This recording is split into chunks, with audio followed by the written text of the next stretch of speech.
비트맥스의 공동 창업자 아서 헤이즈가 아주 중요한 전망을 하나 내놨습니다. 바로 인공지능 AI가 거대한 경제적 충격을 몰고 올 것이고 이게 암호화폐 시장을 완전히 뒤흔들 수 있다는 건데요. 지금부터 헤이즈의 논리가 과연 무엇인지 우리가 한 단계씩 차근차근 따라가 보겠습니다. 오늘 우리가 살펴볼 내용은 이렇습니다. 먼저 헤이즈가 감지했다는 경고 신호가 뭔지부터 시작해서 AI가 어떻게 연쇄 반응을 일으키는지, 그리고 결국 연준이 개입할 수밖에 없는 이유를 짚어볼 겁니다. 마지막으로는 이 모든 상황이 비트코인과 헤이즈가 콕 집은 알트코인에 어떤 기회를 가져올지 그 순서대로 분석해 보겠습니다. 헤이즈 이론의 출발점은 바로 이겁니다. 시장에 있는 대부분의 사람들이 그냥 지나치고 있는 아주 중요한 신호가 있다는 거죠.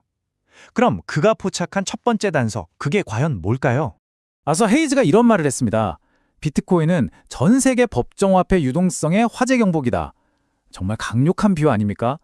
이건 비트코인을 그냥 하나의 투자 자산으로 보는 게 아니에요. 전 세계의 신용시장에 문제가 생기기 시작할 때 가장 먼저 울리는 경고음으로 보고 있다는 뜻입니다. 헤이즈가 지적하는 이상 신호가 바로 이겁니다. 나스닥 100 지수를 보세요. 기술주들은 계속 오르고 있죠? 그런데 비트코인은 어떻습니까? 옆으로 그냥 기고 있습니다. 원래 이 둘은 어느 정도 같이 움직이는 경향이 있었는데 최근 들어서 이렇게 따로 놀기 시작했다는 겁니다.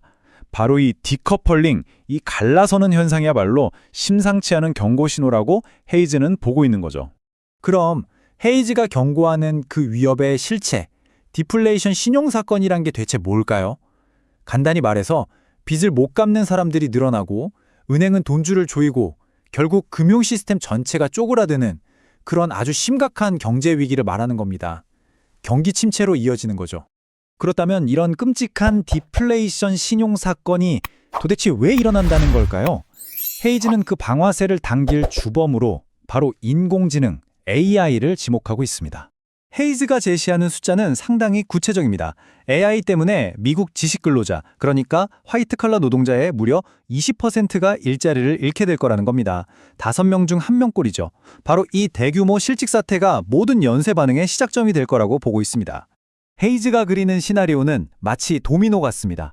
첫 번째 도미노, AI가 화이트칼라 직업을 대체합니다.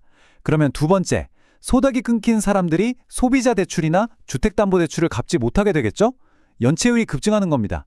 세 번째 도미노, 이 부실 대출들을 떠안고 있는 지역은행들이 휘청거리기 시작하고요. 그럼 마지막 네 번째, 결국엔 연준이 이 사태를 그냥 두고 볼 수 없게 돼서 개입할 수밖에 없게 된다는 겁니다. 이 연쇄 반응의 마지막 단계, 그리고 가장 중요한 부분이 바로 미국 중앙은행, 즉 연준의 대응입니다. 과연 연준은 어떤 카드를 꺼내들게 될까요? 이 시나리오에서 가장 약한 고리가 어디냐? 바로 지역은행들입니다. 대형은행들과는 달리 이런 중소은행들은 대규모 대출 부실 사태가 터졌을 때 그 충격을 감당할 체력이 부족하거든요. 은행 한두 곳이 흔들리기 시작하면 예금 인출 사태, 즉 뱅크런으로 번질 수 있고 이게 금융 시스템 전체를 위협하게 되는 거죠.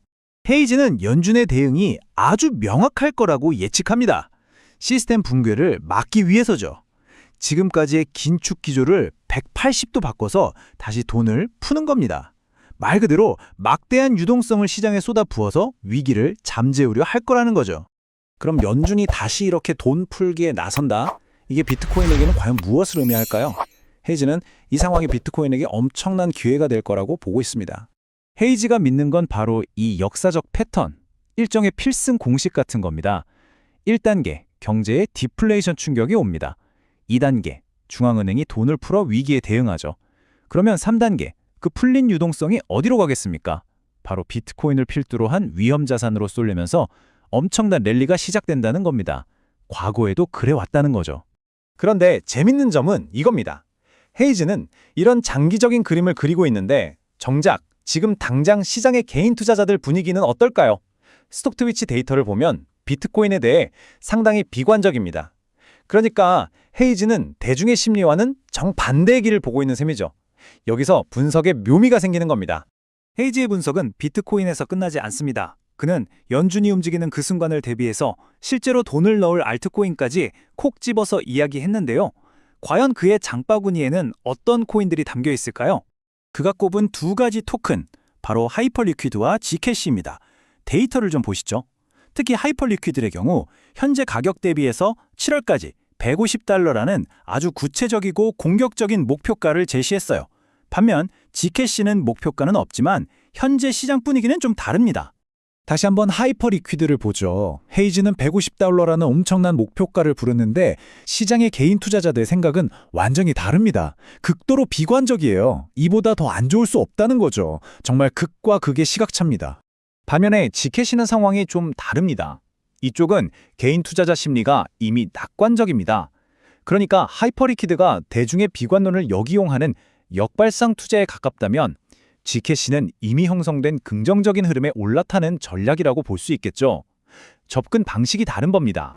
여기까지가 아서 헤이즈가 제시한 미래 시나리오입니다. 여러분은 어떻게 생각하십니까? 이것이 정말 미래를 내다본 천재적인 통찰일까요? 아니면 시장을 잘못 읽은 위험한 오판일까요? 오늘 우리가 살펴본 내용들을 바탕으로 신중하게 판단해 보시기 바랍니다. 구독과 좋아요는 영상을 만드는데 큰 힘이 됩니다. 감사합니다.